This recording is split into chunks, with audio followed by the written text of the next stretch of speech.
Hi, I'm Paul Wheels. I'm Paul Wheels, and I head up IoT North. I don't know what I'm saying. Tonight we have John on the line. Hi, John. How are you doing? Yeah, good. You're good. What have you been up to recently, John? Everybody loves Just to come have the back updates. from Paris for like umpteenth time, showing my daughter around Eiffel Tower, Louvre, that kind of stuff. Lots of boulangerie. Very nice. Yeah. Yeah, very good. I just popped over to Jamaica for a week, which was perfect weather. You would have loved the time on the boat, and as I know you love a good boat, and managed to catch some fish as well. So it was the perfect holiday. But what's been the buzz this past month that's had you interested in our world of IoT? Well, apparently I'm doing some AI. So I'm looking forward to our second speaker to see whether he agrees with me. I'm doing AI. I'm actually doing optical character recognition using neural networks and decisions based on that. So that sounds like a kind of AI type thing. I don't know. Let's ask Tom. We've got Tom with us from the AI Journal this month. Hi, Tom. How are you doing? Yeah, good. How you all doing? Brilliant to be here, John. Paul. Thank you for having me.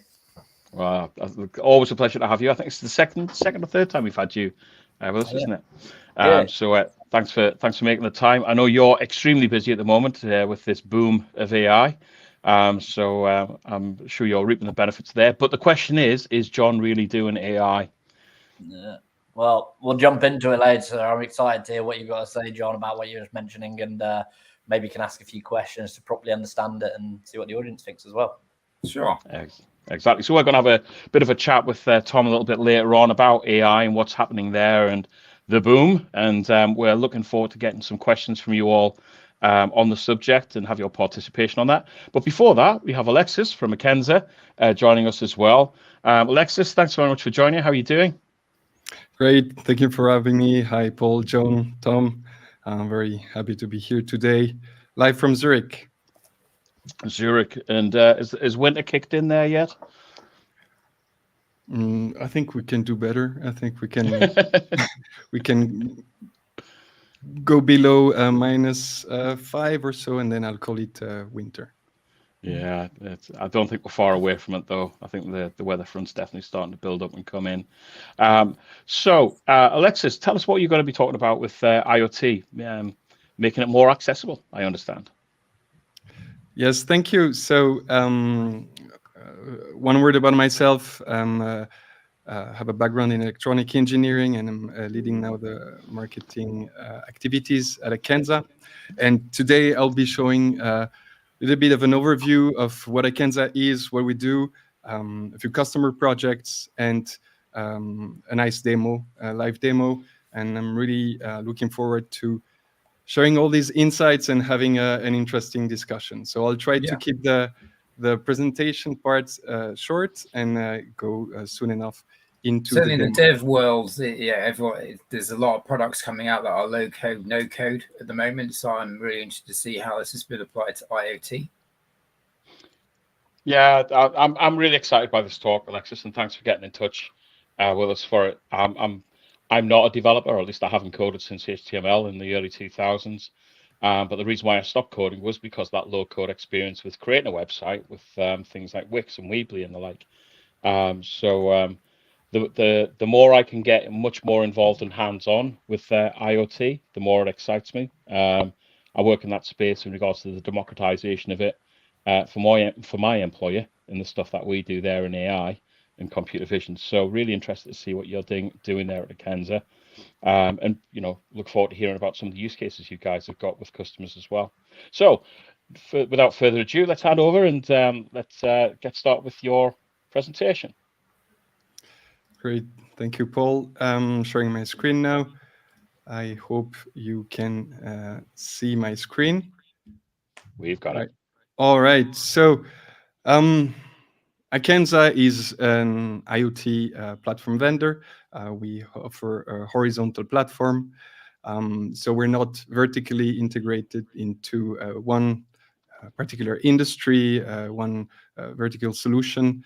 We're really horizontal in trying to enable basically small to medium-sized to large corporate companies to create their own smart solutions.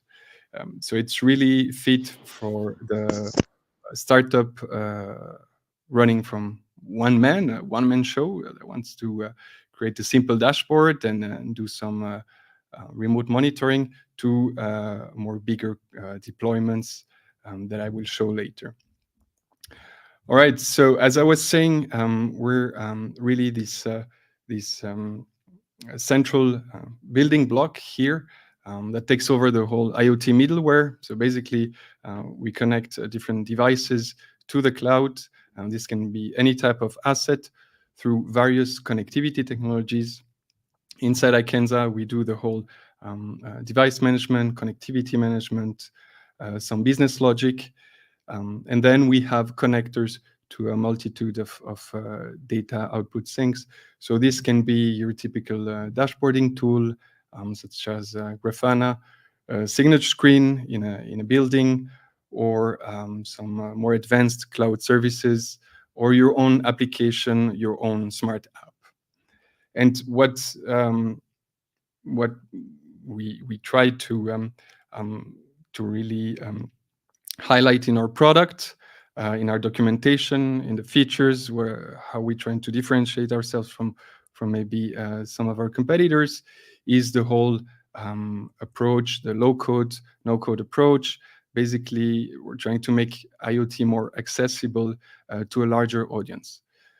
So I guess people here will know that if you build an IoT project from scratch, you will need a certain technical expertise, or you will need to get help from possibly digital consultants, ID consultants, to run your smart solution. So we're trying to make that more accessible to different types of IoT innovators.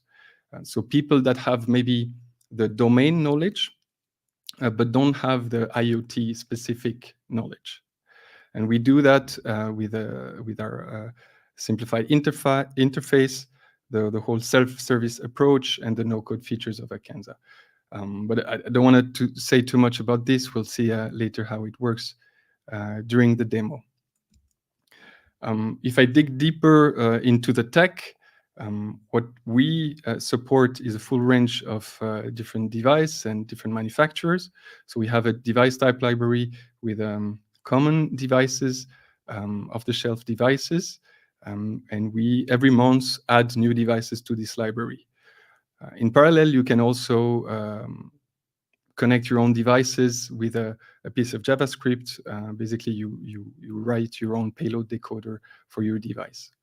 And these devices can be connected via different connectivity protocols. So we have HTTP MQTT, very, very strong in LoRaWAN and cellular IoT.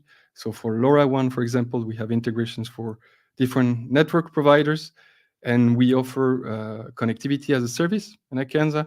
So basically, that means that if you don't have a contract with a specific network provider, you know that from your smartphone contracts, well, you can directly connect your devices in Akenza, make use of the network provider that provides coverage in your region, and basically your connectivity is built with the rest of your consumables at the end of the month. Inside Akenza, we have the whole payload decoding, device management. So you can really connect 1, 5, 10 devices or 1,000 with the same type of mechanisms. We have a rule engine to create your own business logic based on the IoT data that you gather, certain number of data processing as well. And you can use, again, Akenza to store your data, or you can connect your data to other cloud services, to your own application, and really make sense of the data in your own smart solution. So that's what we do with most of our customers. For small POCs or the first stages of the device of the project, we stay in Akenza, we visualize the data in Akenza, but then what we do is that we connect this data into more powerful tools such as Power BI, Tableau, or to Azure IoT Hub, Google POPS Hub, Amazon Kafka, basically anywhere where the customer wants to use this data. All right. Before going to the demo, I would like to show you some of the projects we implemented with our partners. The first one is the headquarter of Zurich Insurance. It's a smart building case, your typical smart building case, where we deployed more than 2,000 sensors in this building. So it's a building that is a good mix of old and new. This part is the newest part of the building. That's the previous building. Has 2,000 sensors in it, a mix of connectivity technologies, and different smart cases, smart building cases. And all these cases are supported by the Akenza platform. So you have one IoT platform or IoT infrastructure, if you want to call it, and several cases that are using the same data. If you look at the system overview, you have different types of hardware.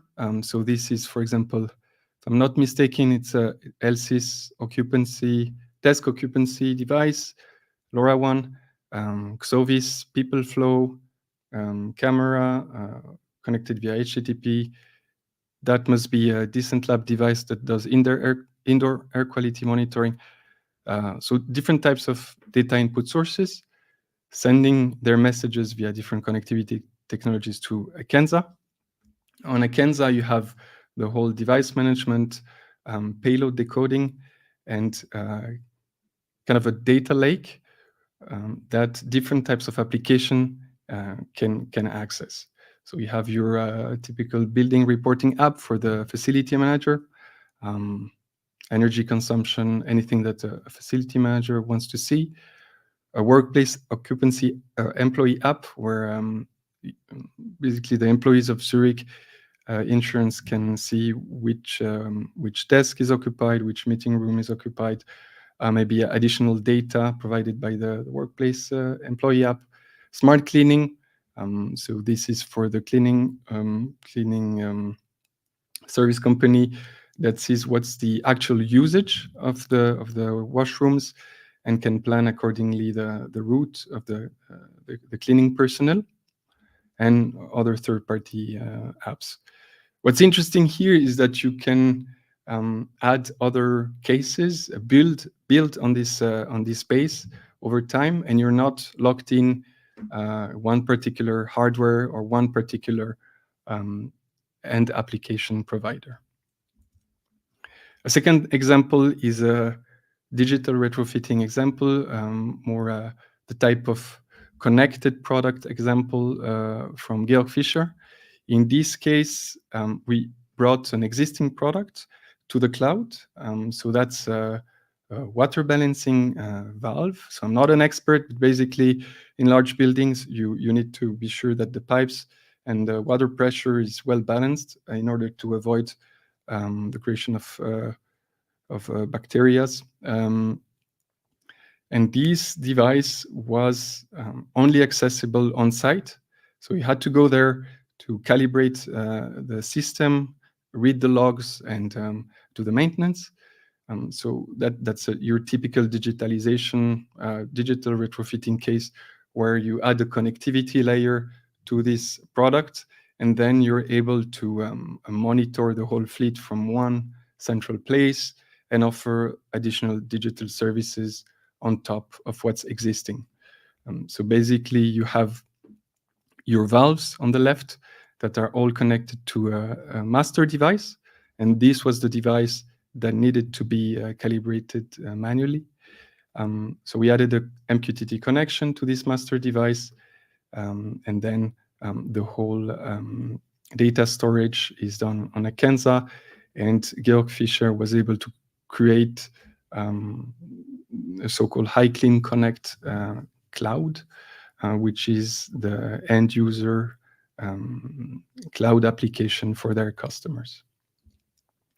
So these are your two of the customer projects we had.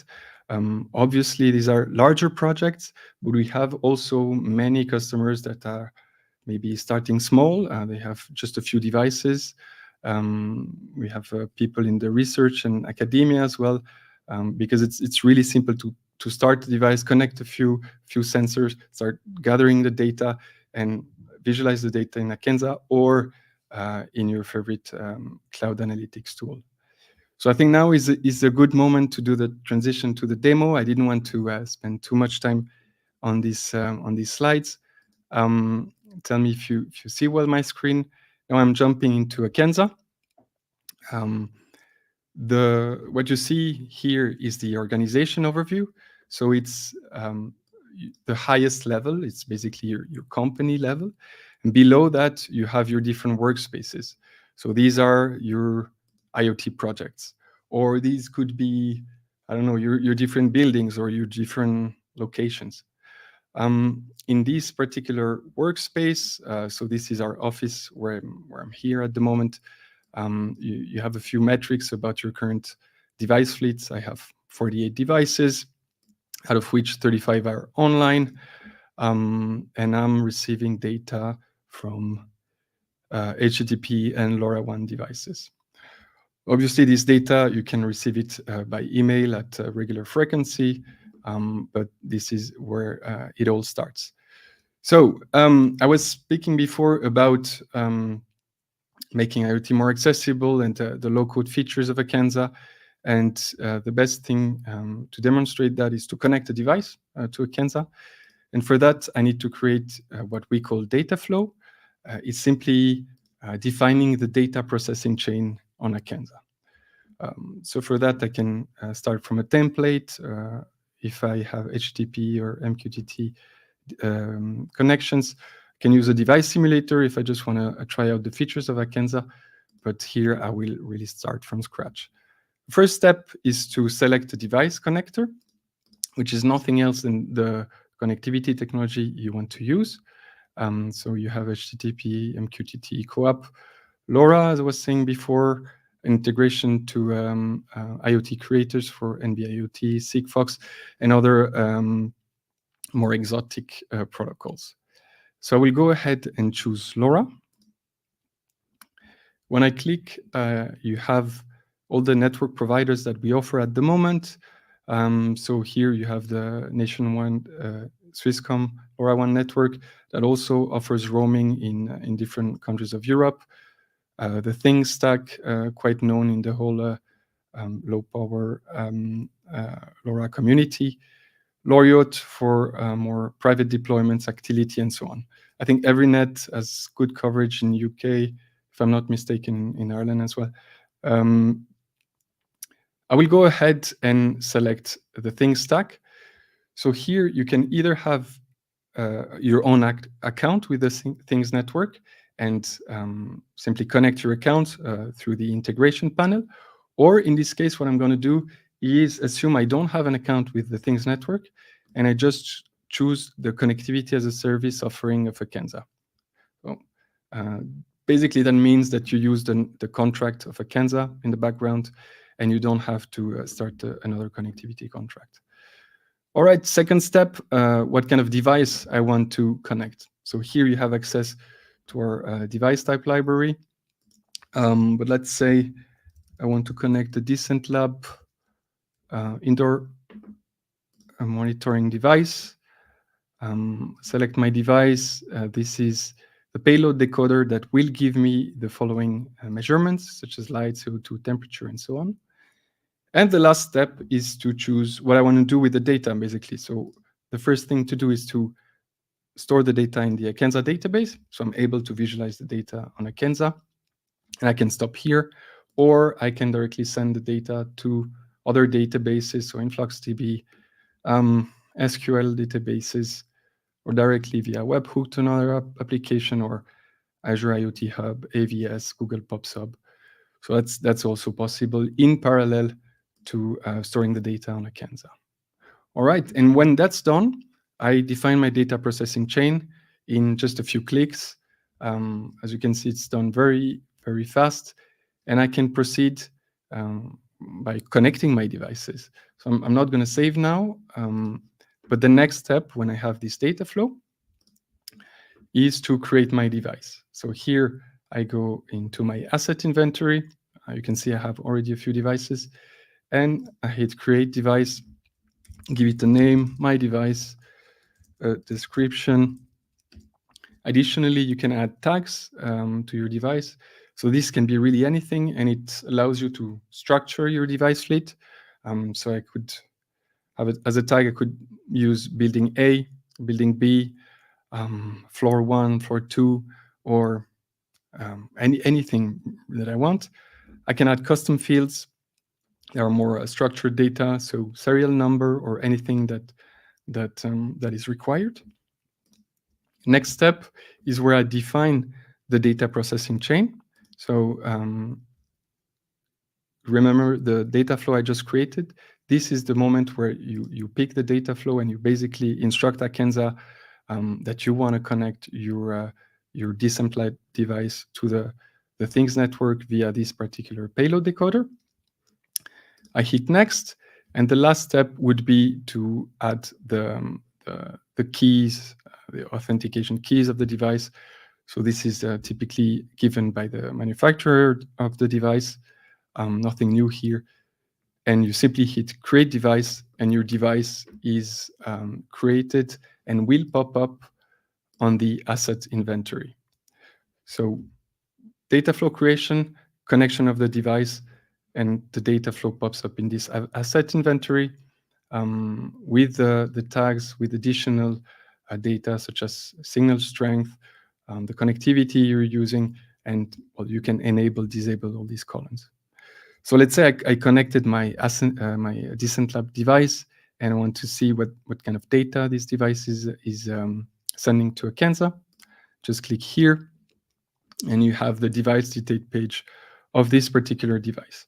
So it shows me, I don't know, the battery level, signal quality, the different tags, the real-time measurements of this device, and also historical overview of the data.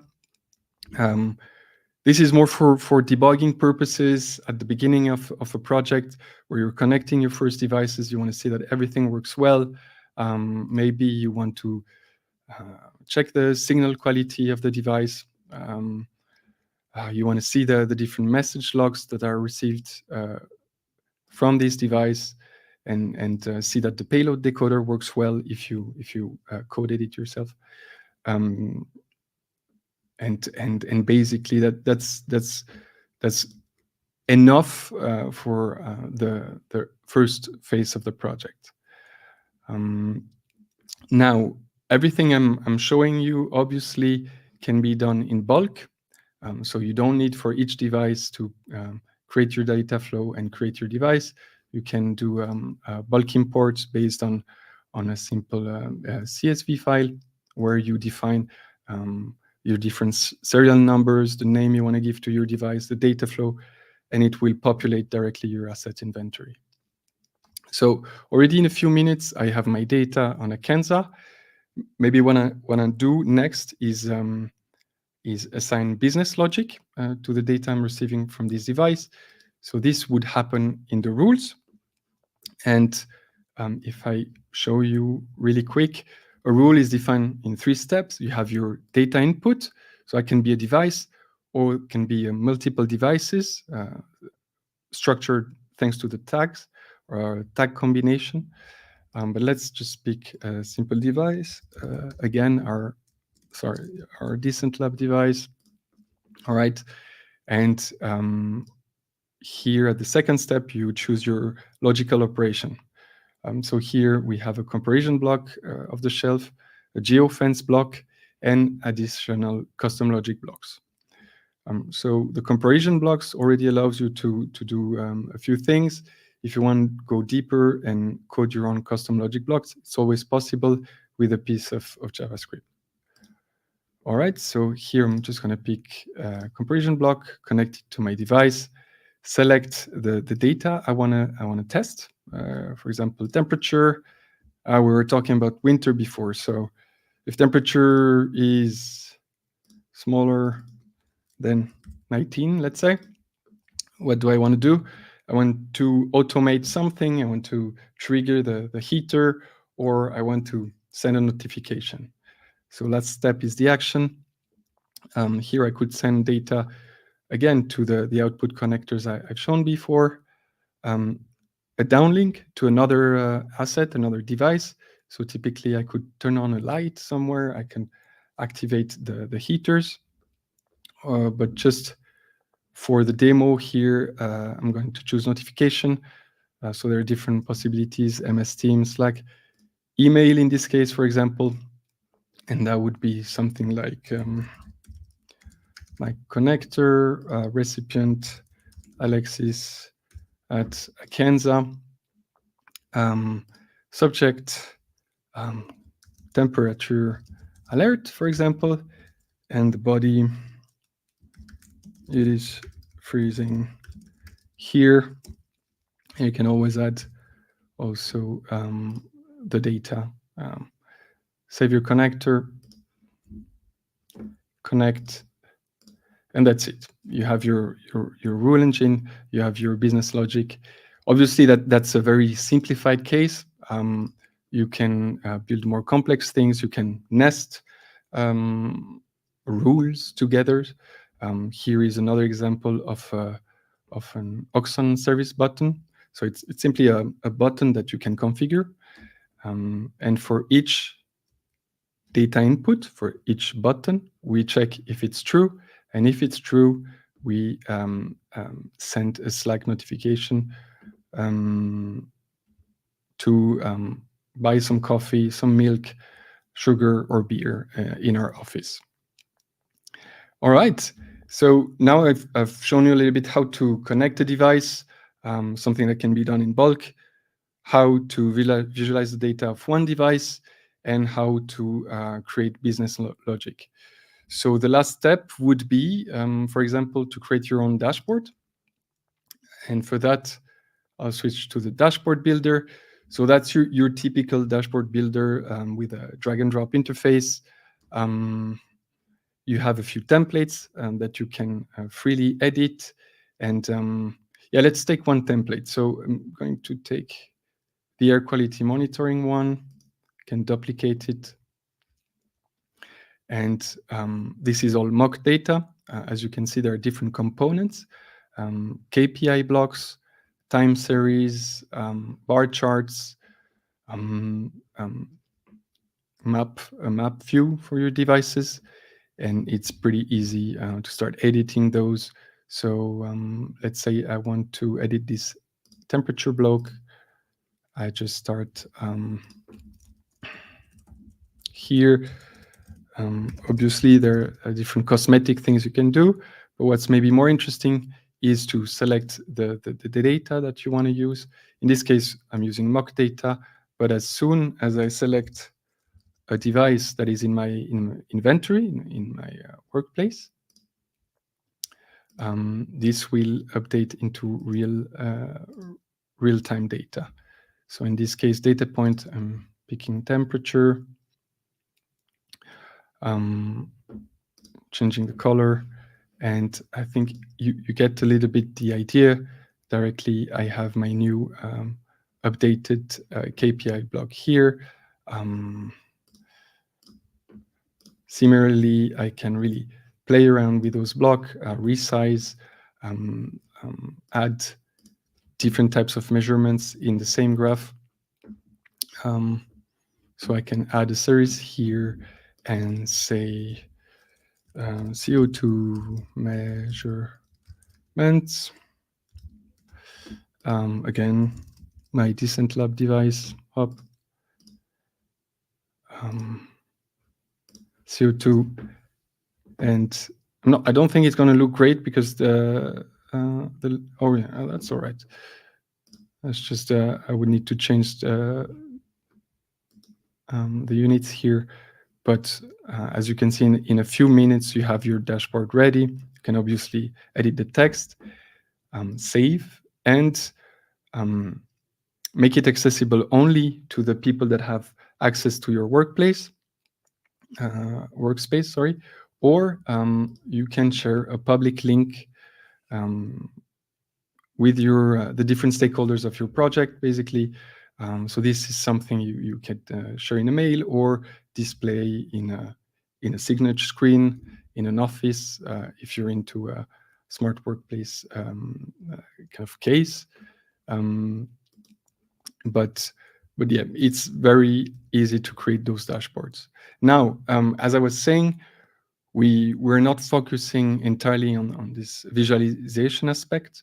What we're really trying to position ourselves is providing the good features that allows you to support different smart cases by having these many integrations to data inputs and output connectors.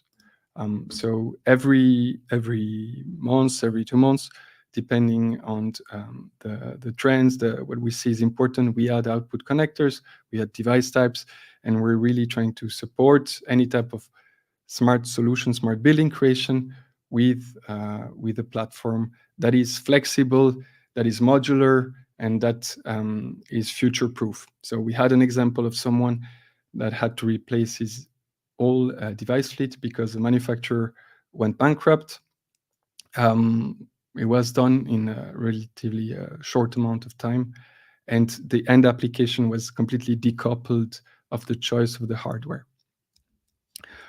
All right, so that's it for my not so short demo, and I'm happy to take some questions now. Happy to discuss any inputs you might have about the project, questions, and just want to also mention that the product is for free for 30 days. So if you want to try it, go ahead, sign up on app.akenza.io and connect your first devices for free. Thank you, and happy to take your questions now.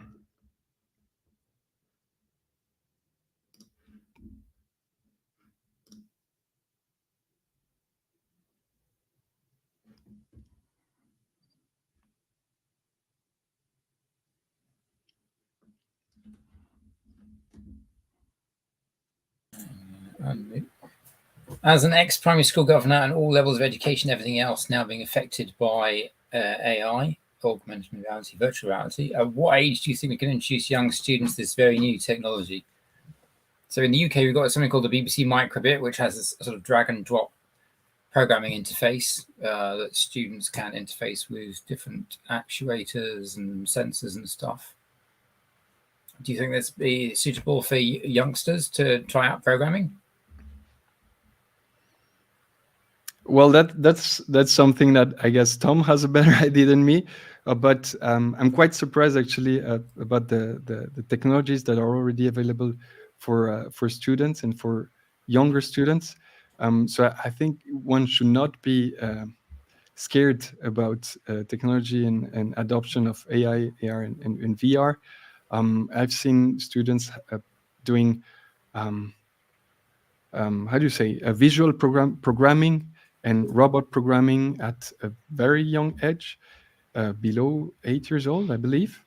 I was surprised, and I don't see why these same students couldn't have access to AI, AR, VR already at a very young age. It's just need the good framework, the good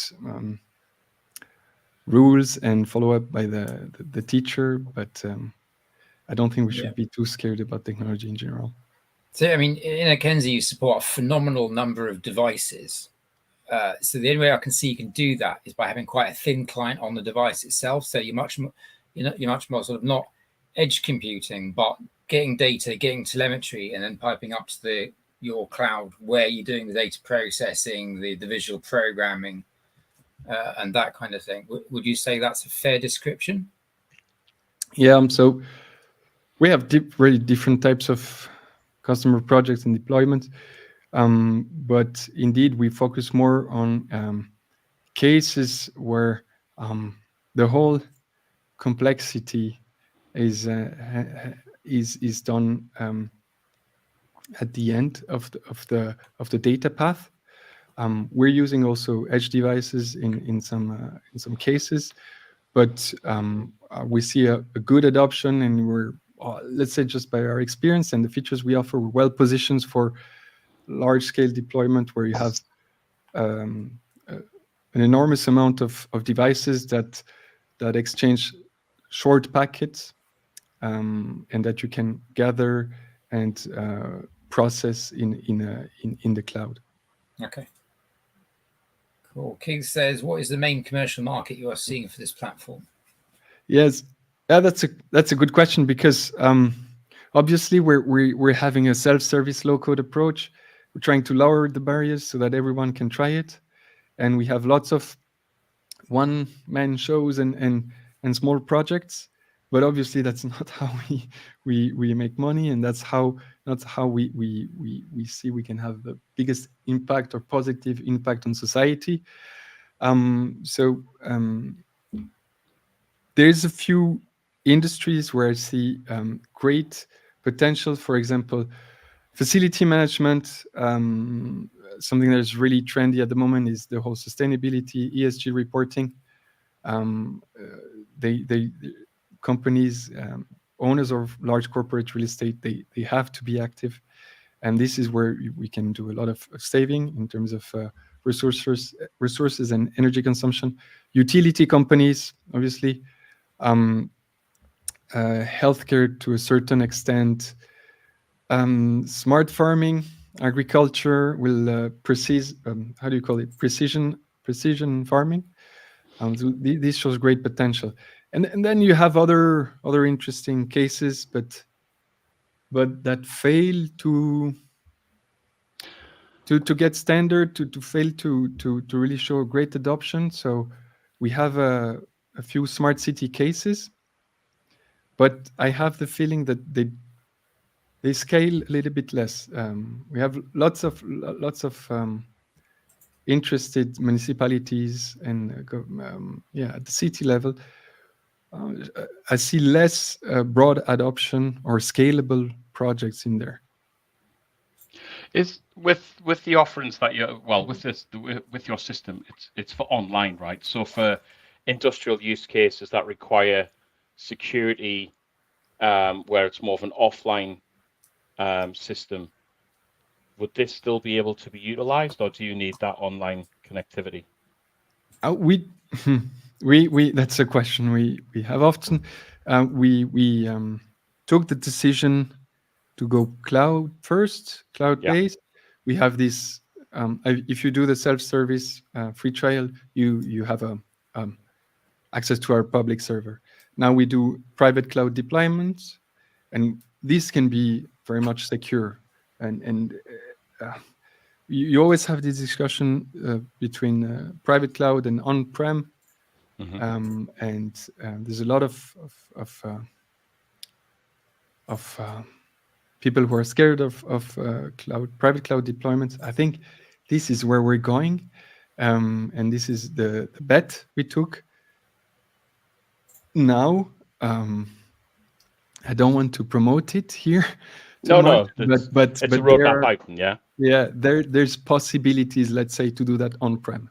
Yeah, and that's typically. Sorry. Yeah, I was going to say I have to applaud you for this website. I think you've done a great job.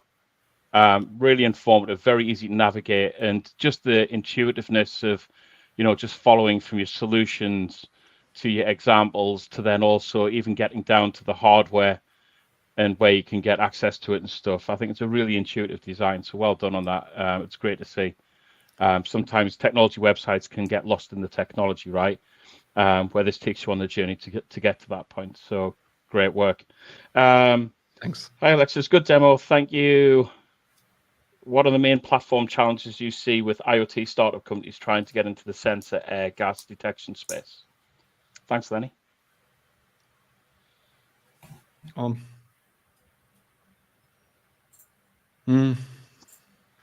Well, there's.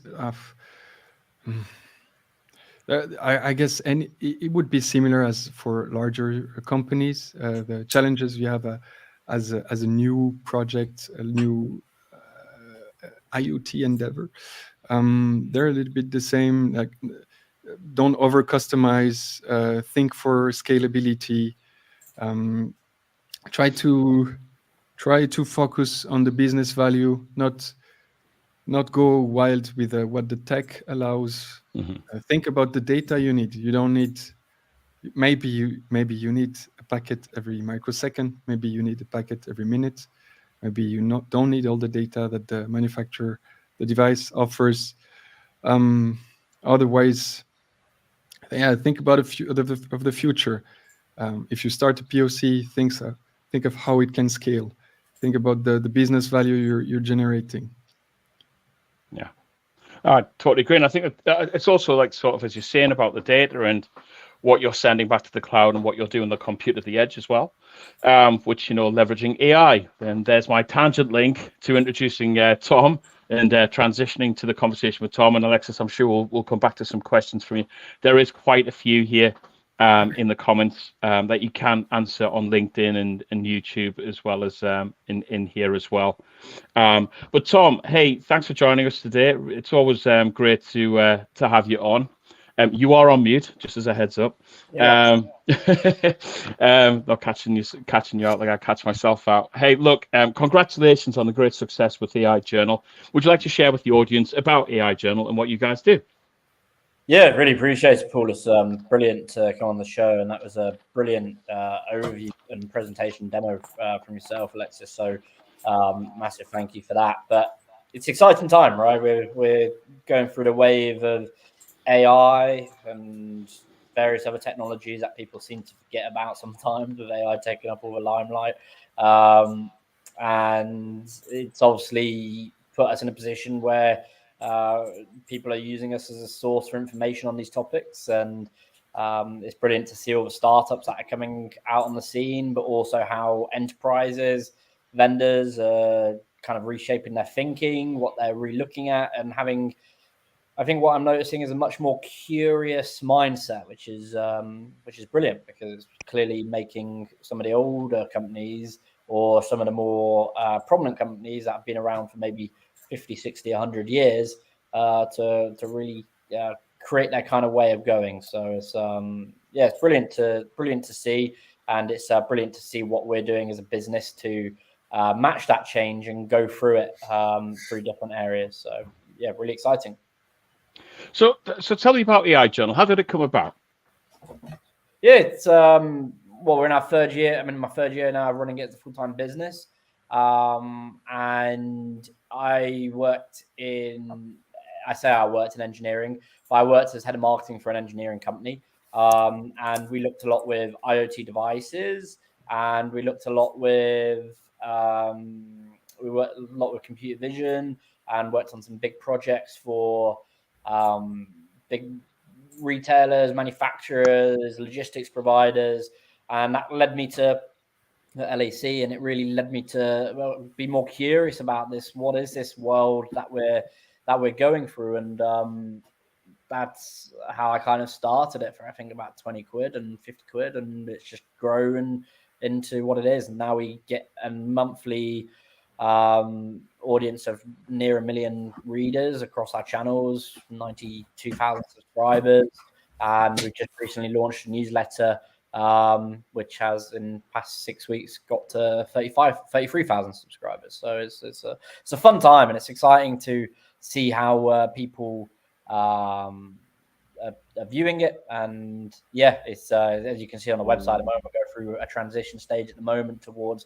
what we think is the next growth opportunity, which is communities, and really building that out to alongside our conference to bring even more value, not just to the startups and to the things, but to the enterprise and to the individuals. So a lot of fun. So what is AI? We see a lot of buzz, and there's a lot of buzzword bingo out there in regards to AI. But in essence, what is it to you? How do you position it when somebody asks you that question? Yeah, it's a good point. And I appreciate bringing the website up as well. And I'd love people to check it out, because we're going through a real different view of how we're building the site at the moment, which is very exciting. And we're about to move the domain over. We're building in a communities platform, which is why you see the changes. We've got some new writers joining. So it's a really explosive time for us. And I really want to open those doors to people that I can't always service because I'm only one person.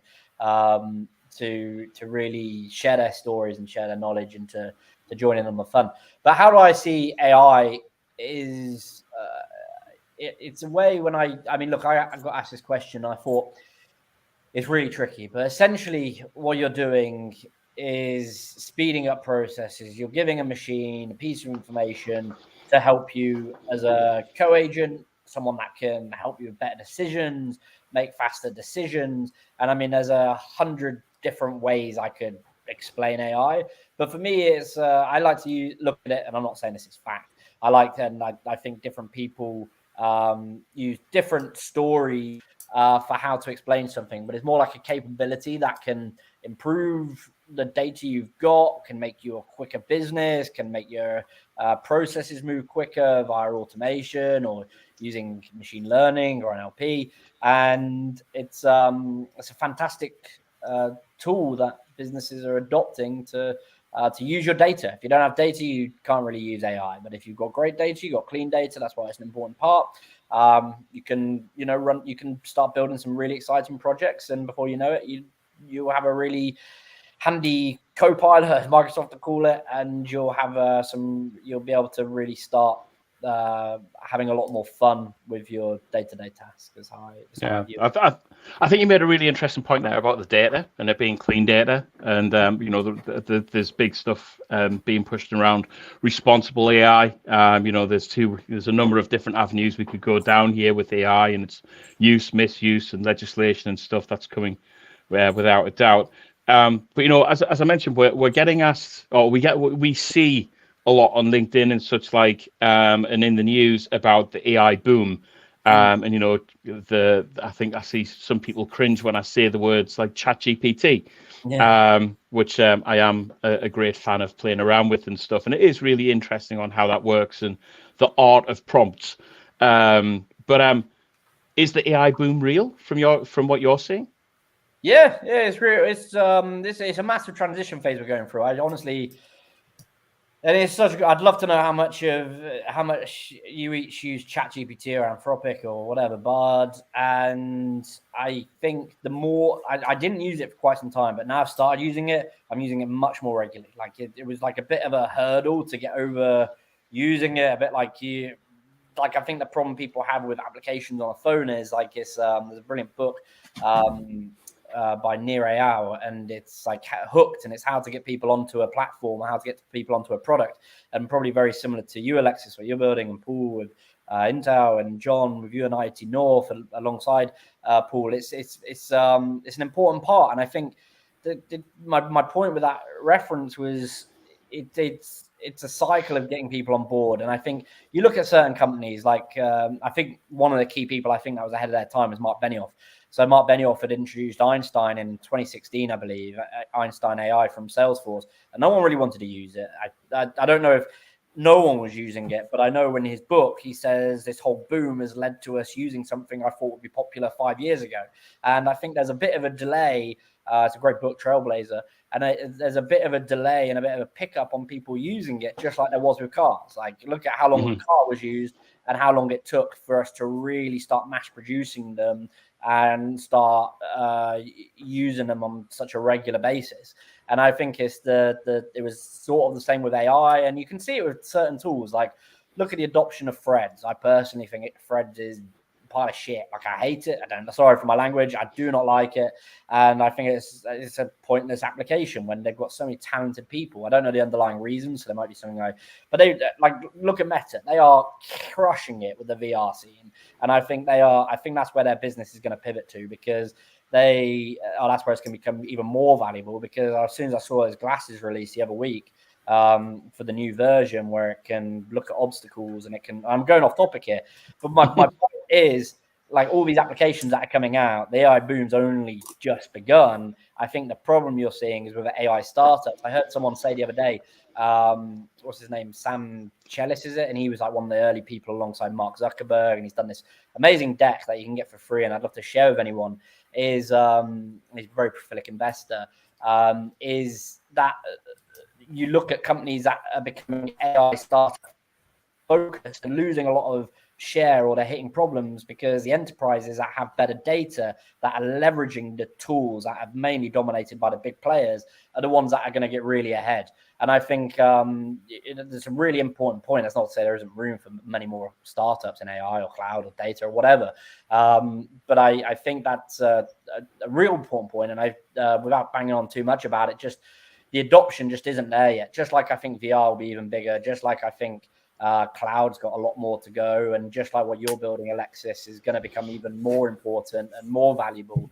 And I think ChatGPT in particular, not to bang on about that, but the one thing I love about it, and I'd love to know what you think, is that it's just got everyone using, like it's broken the entry barrier to using AI. Like it's piqued curiosity, it's broke the barrier, it's taken away a lot of the cost or friction between using it, and because of that, it sparked a lot more questions. And I think the innovation, the acceleration, the boom, there's only just begun.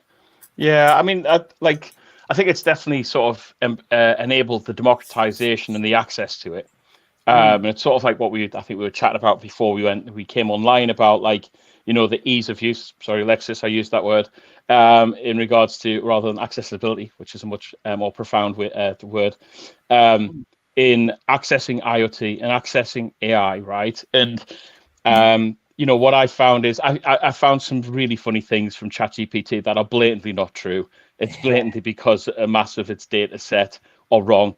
It is impressive on how badly it's spelled sometimes as well, and not just American spellings. You just got your prompt wrong, Paul. It's just like you've just took my punchline away, because that's what I was going to say. In fact, I did. I was sort of chatting with a friend of mine, Evan Unruh, a good friend of the show from TD Cynics, who is an absolute master with large language models, and some of the stuff he's doing is phenomenal. And I was chatting with him, and I was saying, I wonder if I could respond, because I'm dyslexic, and I have a certain thing that I do. It's almost like a tick with the dyslexia I have when I'm writing things. I double 2-letter words. I've seen, right, and I put that in a prompt for some content to be created as a dyslexic male of a certain age, and it was almost scary, right? It was almost as if I had written it.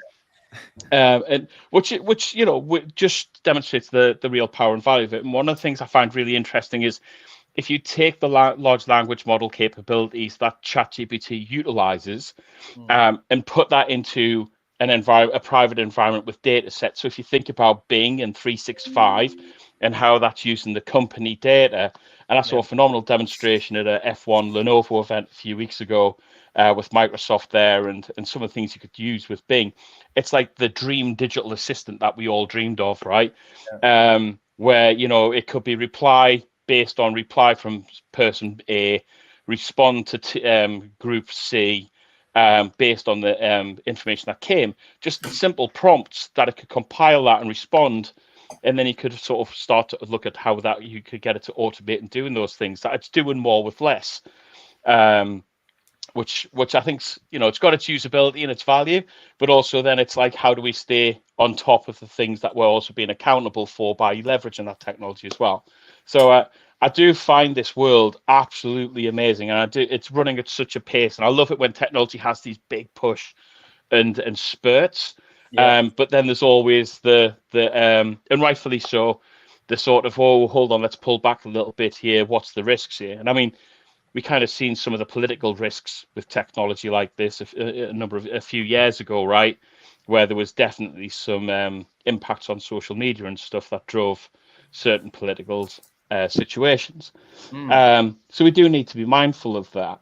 But today, from an enterprise level and a business level, Tom, where are you finding the interesting use cases that are starting to really deliver now?